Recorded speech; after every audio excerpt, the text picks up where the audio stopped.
11 बजने में अभी कुछ वक्त बचा है। हम शुभ संयोग की बात कर रहे हैं।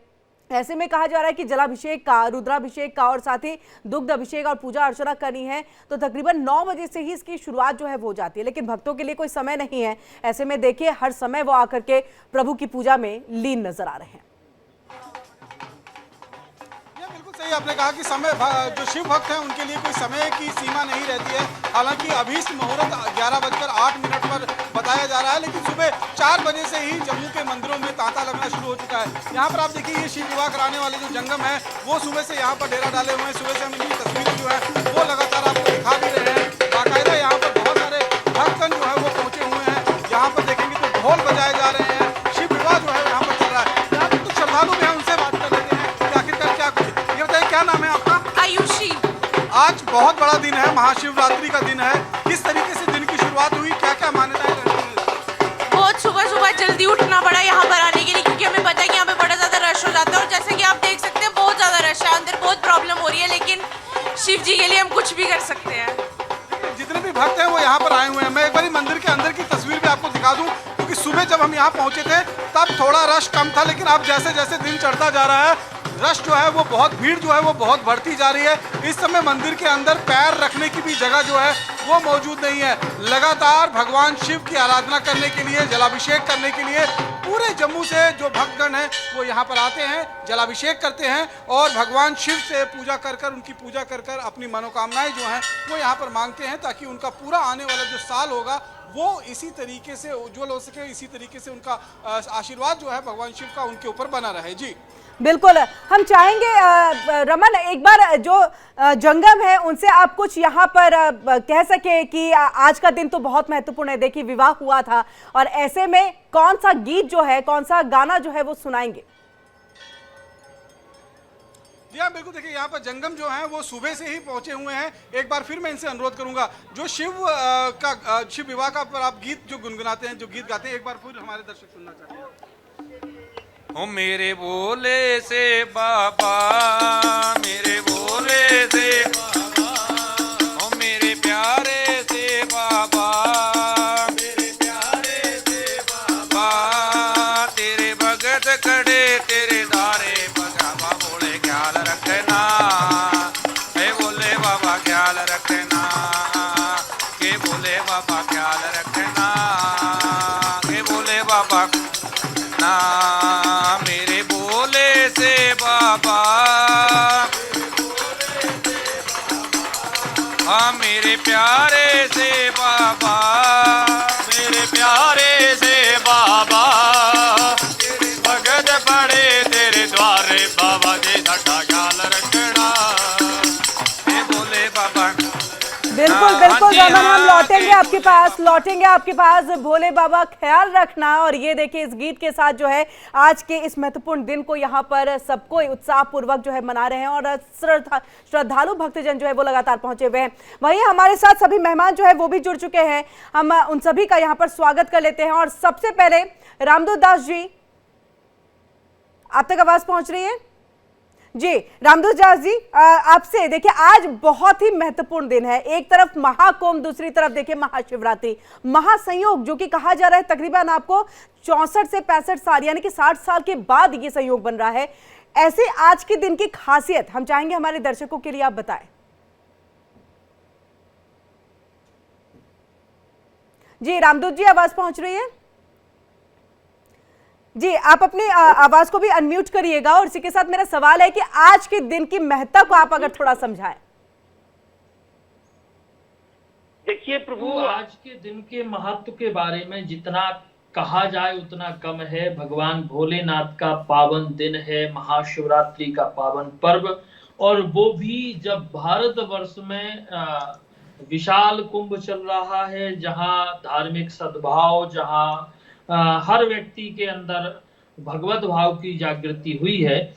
तो आज के दिन का विशेष महत्व पौराणिक समय से माना जाता है। भगवान भोलेनाथ की भक्ति, भगवान भोलेनाथ का संकीर्तन, और इसकी दो प्रमुख पौराणिक कथाएं हैं कि इस दिन भगवान भोलेनाथ का विवाह संपन्न हुआ, उस हेतु शिवरात्रि पर्व मनाया जाता है। दूसरा, कि इस पर्व के दिन ही प्रथम बार लिंग पूजन प्रारंभ हुआ भगवान विष्णु और भगवान ब्रह्मा के द्वारा। इस हेतु भी ये दिवस विशेष महत्वपूर्ण माना जाता है। तो आज के दिन में धन वैभव ऐश्वर्य पद प्रतिष्ठा मान सम्मान की प्राप्ति के लिए, सुख समृद्धि के लिए एवं ग्रह क्लेश के निवारण के लिए भक्त यथोचित अपने सामर्थ्य के अनुसार जिस हिसाब से संभव हो सके उस हिसाब से प्रयास करते हैं कि भगवान भोलेनाथ का पूजन करें, सेवा करें और उनके द्वारा जो उनकी कृपा प्राप्त हो, उनके द्वारा जो जीवन में नए बदलाव आए, जो जीवन में नई ऊर्जा का संचार हो, उसका सभी को अपने जीवन में इंतजार रहता है। तो सभी भक्त जो भी सनातन से प्रेम रखते हैं, जो आज इस कार्यक्रम को देख रहे हैं, उन सभी से निवेदन है कि महत्वता नहीं है कि आप वैदिक मंत्रों से करें, लौकिक मंत्रों से करें या सामान्य पूजा पद्धति से करें। महत्वता ये रखती है कि आज के दिन व्रत रखना, उपवास करना, भगवान नाम संकीर्तन करना, रात्रि जागरण करना, उसके पश्चात निर्जला निराहार या फलाहार व्रत रख के भगवान का पंचोपचार षोडशोपचार पूजन करके और पूरे दिन भगवान की भक्ति में लीन रहना, सदाचारी रहना, ब्रह्मचारी रहना, शिष्टाचारी यानी रात्रि जागरण बहुत महत्वपूर्ण बातें आपने यहाँ पर रामदूत जी बताई। और इसी के साथ हम पहले अपने संवाददाता पंकज का भी रुख कर लेते हैं। पंकज, फिलहाल वहाँ क्या तस्वीर है, आप जहाँ पर मौजूद है? हम देख रहे हैं कि कई जो युवा है वो पहुंचे हुए हैं और देखिए वहाँ पर युवा किस तरह से इस चीज को महाशिवरात्रि के मौके पर जो है वहाँ पहुंच करके हर हर महादेव के नारे लगा रहे हैं, उद्घोष कर रहे हैं। बड़े तेजी के साथ दौड़ते हुए आए हैं और उनको कहीं न कहीं पुलिस रोकने का भी प्रयास की। उसके बाद भी आप देखिए ये युवा जो है अंदर आ चुके हैं। यहाँ तमाम जो उनके साथ युवा हैं उनको एक गोला बना लिया और यहाँ पर नाचने का प्रयास कर रहे हैं। फिलहाल जो वीआईपी गेट है, ये मूवमेंट है, मैं दिखाना चाहूँगा अपने सहयोगी के माध्यम से कि आप देखिए ये जो है यहाँ पर आए हैं, ये अभी वीआईपी गेट में दौड़ते हुए बड़े तेजी के साथ हैं। इनको फिलहाल पुलिस ने रोका, लेकिन उसके बाद भी इनको जो है अंदर आए हैं और यहाँ पर देख सकते हैं कि एक व्यक्ति बीच में खड़े हैं और दूसरे जो हैं युवा शंकर जी का डमरू लेकर के उनके गोल गोल घूम रहे हैं। तो ये कहीं न कहीं युवाओं के प्रति जो एक लगाव है, शिव की जो आस्था है उसको दर्शाता है। और देख सकते हैं तमाम यहाँ पर देखिए किस तरह से बोलबम का उद्घोष कर रहे हैं और उसके साथ साथ बीच में एक जो उनके टीम से हैं उनको करके उनको बाकायदे उनका जो है परिक्रमा की जा रही है। और तमाम यहाँ पर जो देखा जाए तो सारे ही एक तरह से नौजवान हैं और ये जो है इसमें कुछ बच्चे भी हैं। तो फिलहाल ये जो परिक्रमा है आप देखिए कि इनका क्या मन्नत है, किस तरह से ये तमाम लोग हैं बाहर पे ही बोलबम का उद्घोष करते हुए यहाँ पर जो है दिखा रहे हैं। तो ऐसे में और दूसरी तरफ देखिए लंबी कतारें अभी भी लगी है, जबकि सुबह अगर देखा जाए तो लोग 2 बजे से भी यहाँ पर कतारें लगाए थे और यहाँ पर इंतजार कर रहे हैं अपने अपने बारी का। लेकिन अभी भी उनको कहीं न कहीं एक आशा है, एक उम्मीद है बिल्कुल कि दर्शन जल्द से जल्द हो जाए और प्रभु की कृपा बन सके। बिल्कुल पंकज, लौटेंगे आपके पास भी। एच.एस. रावत साहब आपके पास हमारे। अब आपसे हम आचार्य जी ये समझना चाहेंगे कि देखिए एक निशिता काल कहा जाता है कि निशिता काल में महाशिवरात्रि की जो है वो पूजा होती है। हम चाहेंगे कि उसके बारे में थोड़ा सा बताते हुए, और वो वक्त कौन सा है, समय कौन सा है जिस वक्त में निशिता काल होता है और उस वक्त में आप महाशिवरात्रि और शिव की पूजा करें ताकि फल जो है वो प्राप्त हो। किरण जी, अभी 11:08 से महाशिवरात्रि शुरुआत हो जाएगी और सूर्य छिपने के साथ हमारा प्रदोष काल शुरू होता है। तो जो भी पूजा होती है वो प्रदोष काल में श्रेष्ठ होती है, लेकिन महाशिवरात्रि के दिन तंत्र पूजा और बाकी की जो पूजाएं, मंत्र सिद्धि की जो पूजाएं होती हैं वो सबसे प्रशस्त मानी जाती हैं जी। तो हमारे पास में 2 घंटे 24 मिनट का प्रदोष काल होगा सूर्य अस्त के बाद में, और उसके 2 घंटे 24 मिनट बाद निशीत काल होगा और उसके 2 घंटे 24 मिनट बाद महानिशीत काल होगा। पूरे देश के अंदर सूर्य उदय और सूर्य अस्त अलग अलग होता है, जो जिस शहर में रहता है। अभी मान लो कलकत्ता में रहता है तो वहाँ 40-45 मिनट पहले वहाँ सूर्य अस्त हो जाएगा, तो वहाँ जल्दी हो जाएगा। जो अमृतसर में रहता है वहाँ देर से होगा, और जो दुबई में रहता है और देर से होगा। तो ये जहाँ देश काल पात्र की स्थिति के अनुरूप जहां पर भी सूर्य अस्त होगा वहां से प्रदोष काल में पूजा शुरू हो जाती हैं। और जो जो अपनी पूजाएं, जैसे गृहस्थी लोग हैं, वैष्णव लोग हैं, वो प्रदोष काल में पूजा करते हैं। उसके बाद जो मंत्रों को सिद्ध करते हैं वो निशीत काल में करते हैं, और महानिशीत काल के अंदर जो तंत्र जो लोग होते हैं, तंत्र की सिद्धि करते हैं, वो लोग इसका बेनिफिट ले सकते हैं। और रात को 11 बजे के बाद के अप्रोक्सीमेट वो समय निकल के आता है। तो उस पूजाओं में जो भी आपका संकल्प होता है, अभी मान लो मैन तो कोई भी पूजा होती है उसमें संकल्प मस्ट होता है। यानी आपने सोचा कि हे प्रभु कि मुझे धन चाहिए, तो धन का संकल्प, प्रभु मुझे पास होना है, अभी बच्चों का टाइम चल रहा है, मेरे बच्चे पास हो तो उसका संकल्प, मुझे शक्ति चाहिए उसका संकल्प, या मुझे वैभव चाहिए उसका संकल्प, मुझे पुत्र चाहिए, मुझे शादी करनी है उसका संकल्प, मुझे अच्छा लड़का या लड़की मिले उसका संकल्प। तो ये जैसे शत्रु परेशान करते हैं, शत्रु बाधा हो रही है, जिस प्रकार का भी इसमें संकल्प होता है, संकल्प एक तरह का पासवर्ड होता है, वो किसी भी पूजा में बहुत जरूरी होता है। जब पूजा में आप बैठते हैं तो पूजा में जब आप पंचदेव की पूजा कर लेते हैं तो उसके बाद में फिर इसको बहुत जरूरी करना चाहिए संकल्प में, जो आपकी श्रद्धा है। आज आपने व्रत किया है, व्रत का एक आधार होता है, वैज्ञानिक आधार होता है। आज पूरे दिन आप कुछ नहीं खाएंगे तो आपकी जो इंटरनल ऊर्जा है वो स्टोर होती रहती है, और वो कहीं ना कहीं भगवान के साथ जुड़ी रहती है। जब आप भोजन कर लेते हैं तो भोजन करने के बाद आपकी जो इंटरनल ऊर्जा भोजन को पचाने में लग जाती है, तो आपको ऊपर कंसंट्रेशन करने में भगवान के साथ बड़ी दिक्कत आती है। तो इसलिए व्रत का एक वैज्ञानिक आधार होता है। आप पूरे दिन व्रत करेंगे, शाम को आप व्रत खोल सकते हैं, तो उसके बाद में ये पूजाएं संपन्न होती हैं। बिल्कुल, तो ये आप देखिए जो भी पूजा करना चाहते हैं, जो भी संकल्प है, उस संकल्प को जरूर लीजिएगा, क्योंकि महाशिवरात्रि के अंदर भगवान भोले और माँ पार्वती उन संकल्पों की पूर्ति अवश्य करते हैं कि जिनको आप लेते हैं। किरण जी जी बिल्कुल, हम यहाँ पर आचार्य प्रमोद जी आपके पास देखिए 149 साल के बाद ये एक महासंयोग बन रहा है, और ऐसा कहा जा रहा है देखिए ग्रहों में कुछ चीजें के ना परिवर्तन आएगा और जो अलग अलग राशियों में जाकर के बैठेगा। मैं समझना इस चीज को चाहूंगी, जो पंच महापुरुष योग बन रहा है उसका अर्थ क्या है और ये ग्रहों पे किस तरह से असर डालेगा? किरण जी, सबसे पहले आपको भी और जितने हमारे दर्शक हैं सबको धन्यवाद। भगवान शिव को पहले आह्वान कर लेते हैं। गंगा तरंग रमणीय जटा कलापम गौरी निरंतर विभूषित वाम भागम नारायण प्रियम अनंगमतापहारम भगवते श्री श्याम सदा शिवाय नमः। शिव को प्रणाम करते हुए इस विषय में भी हमारे आदरणीय जो है रावत जी ने ग्रह की योगों के बारे में बड़ा सुंदर तरीके से वर्णन किया, और ये भी बताया कि किस तरीके से पूजन किया जाए और किस समय किया जाए, तो उसका क्या फल किस तरह का मिलता है। रही बात योगों की बात, तो योग के माध्यम से जब हम पूजा करते हैं या योग में की गई पूजा हमेशा कल्याणकारी होती है, और कल्याणकारी नहीं महाकल्याणकारी होती है, क्योंकि यहाँ पर एक विसर्ग दिया गया कि कल्याण के साथ जब महाशब्द जोड़ा गया या विशेष जोड़ा गया, विशेषण जोड़ा गया, तो उस प्रभाव उसका बढ़ जाता है। तो यहाँ पर जो पंच महापुरुष योग हैं, पंच महापुरुष में जबकि कहते हैं पंचांग जो बनता है वो है कि तिथि वार नक्षत्र योग और करण के द्वारा जब ये विशेष योग बनते हैं, और 149 साल बाद विशेष योग बना, क्योंकि महाशिवरात्रि तो महाशिवरात्रि है ही है, साथ में भी महाकुंभ के दौरान महाशिवरात्रि आ रही है। तो इस योग में की गई पूजा तो विशेष कल्याणकारी होती ही है।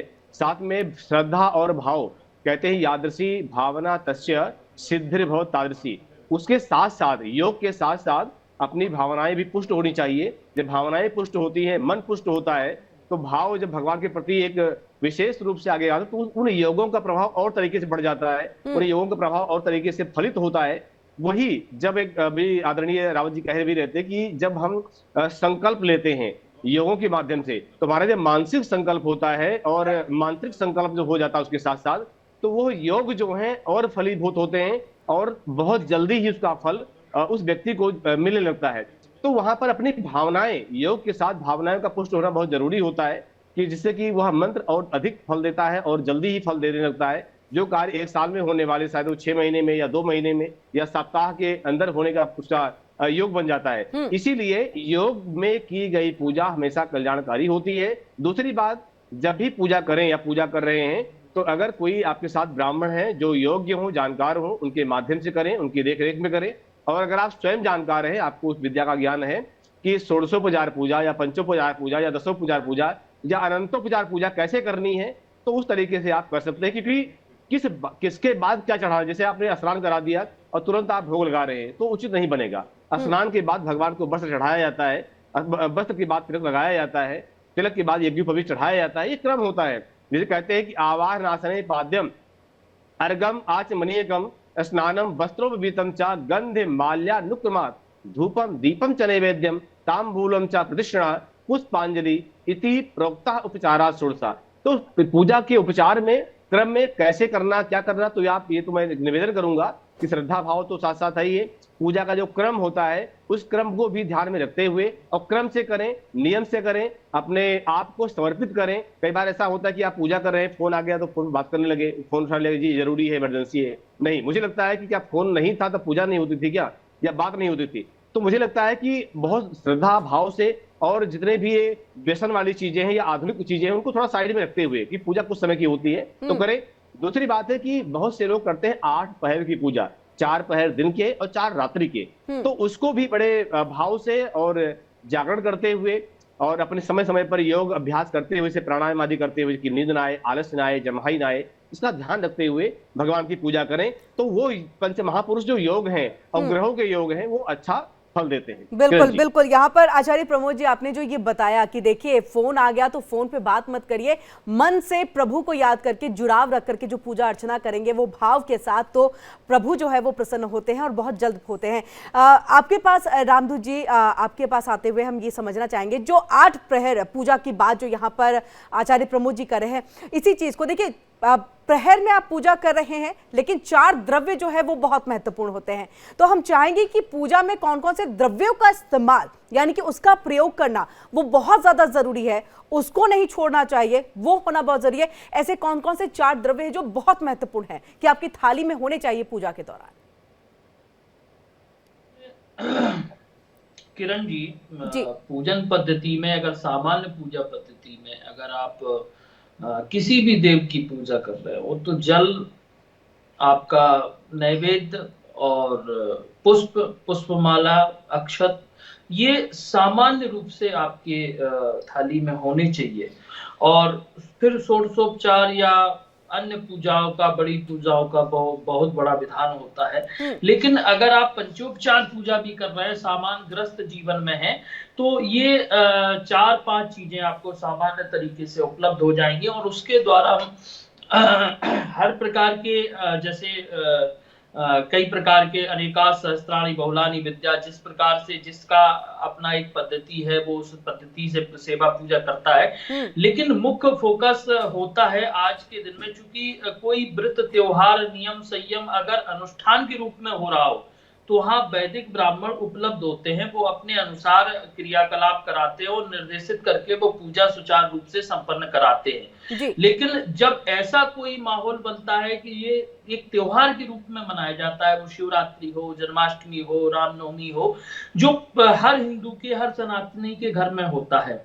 अब क्या होता है कि सामान्यतः पहले के समय में सभी शिक्षित थे, सभी को संस्कृत का ज्ञान होता था, लेकिन आज की वर्तमान स्थिति में जहां लोग अगर संस्कृत से अनभिज्ञ है, पूजा पद्धति से अनभिज्ञ है, तो वो लौकिक पद्धति को तो जरूर जानते होंगे कि पहले भगवान को स्नान कराना है, स्नान कराने के बाद उन्हें चंदन लगाना है, फिर अक्षत चढ़ाना है, पुष्पमाला चढ़ानी है और उसके बाद नैवेद्य लगा के निवेदन करके आरती करना। ये सामान्य पंचोपचार पूजन पद्धति है जो हर कोई निभा सकता है। बिल्कुल, और बिल्कुल महन जी, एक जहन में एक बहुत सवाल आ रहा था, बहुत जरूरी था कि देखिए जब हम जलाभिषेक करते हैं, दुग्धाभिषेक करते हैं, तो हम मंदिर पहुंचते हैं, हमने अभिषेक कर दिया, वहां पर जो पुजारी होते हैं वो सबके लिए होते हैं, उन्होंने वो लगातार मंत्रोच्चारण कर। अगर रुद्राभिषेक करना है तो क्या वो खुद से किया जा सकता है या पुजारी अगर हो तो तभी होने चाहिए, मतलब तभी ये पूजा जो है वो हो सकती है? देखिए किरण जी, यहाँ एक विशेष नियम है। रुद्राभिषेक वैदिक पूजा पद्धति की नियमावली है और अगर आप स्पेशली रुद्राभिषेक करना चाहते हैं तो उसके लिए कहीं ना कहीं आपको वैदिक ब्राह्मणों का सानिध्य लेना पड़ेगा। लेकिन अगर आप सामान्य भोलेनाथ की पूजा करना चाहते हैं तो शिव पंचाक्षर मंत्र ओम नमः शिवाय हर किसी को याद होगा, हर कोई जानता होगा, तो उसको मंत्र का स्मरण करते करते भी आप दुग्धाभिषेक या जलाभिषेक सामान्य रूप से कर सकते हैं। लेकिन अगर आप विशेषतम रुद्राभिषेक करना चाहते हैं तो उसके लिए तो वैदिक पद्धति और वैदिक पद्धति के लिए आपके पास ब्राह्मण होने चाहिए, पुजारी होने चाहिए।